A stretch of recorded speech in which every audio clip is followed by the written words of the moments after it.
Pozdravljeni! Izračunajmo enačbe deljenja.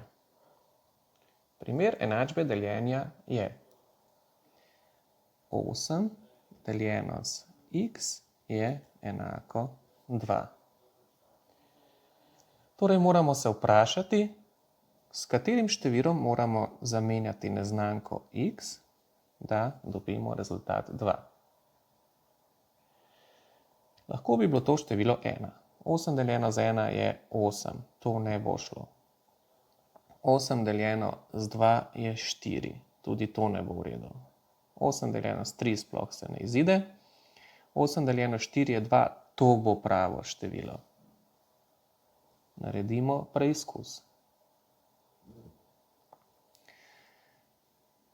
V preizkusu prepišemo vse iz prve vrste, razen x-a. X nadomestimo z izračunanim številom. 8 deljeno s 4 je v resnici 2. Na levi in na desni strani imamo enako, enačbo smo izračunali pravilno. Naredimo še en primer. X deljeno s 5 je 3. S katerim številom nadomestimo x, da pri delitvi s 5 dobimo trojko?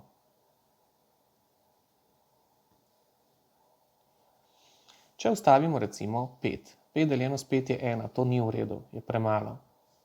10 deljeno s 5 je 2, še vedno premalo. 12 deljeno s 5 se sploh ne izide. 15 deljeno s 5 je 3, to število bo pravo. Naredimo preizkus, kjer prvo vrsto prepišemo brez neznanke. Zdaj pa neznanko zamenjamo z računanim številom.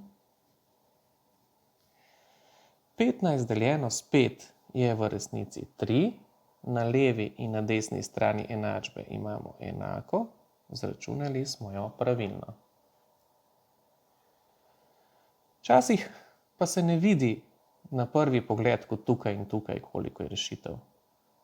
Primer malo težje enačbe je y deljeno s 4 je 17. Kako pa tukaj izračunamo y? Pomagamo si tako, da si zraven napišemo eno enostavno enačbo. Na primer, y deljeno z 2 je 5.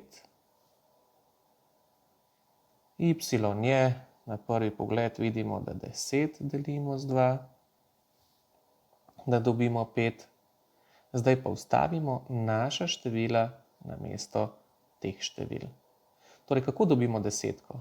Ja, tako, da množimo. 5 krat 2 je enako 10.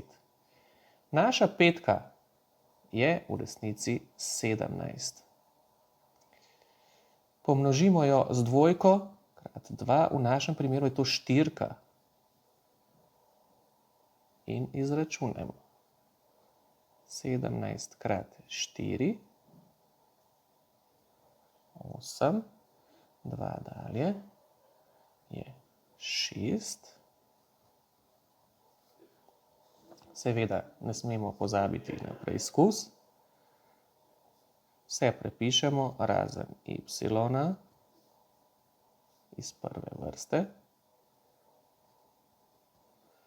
Zdaj y zamenjamo z izračunanim številom, ampak moramo se še prepričati. Prepričamo se pa tako, seveda, da izračunamo.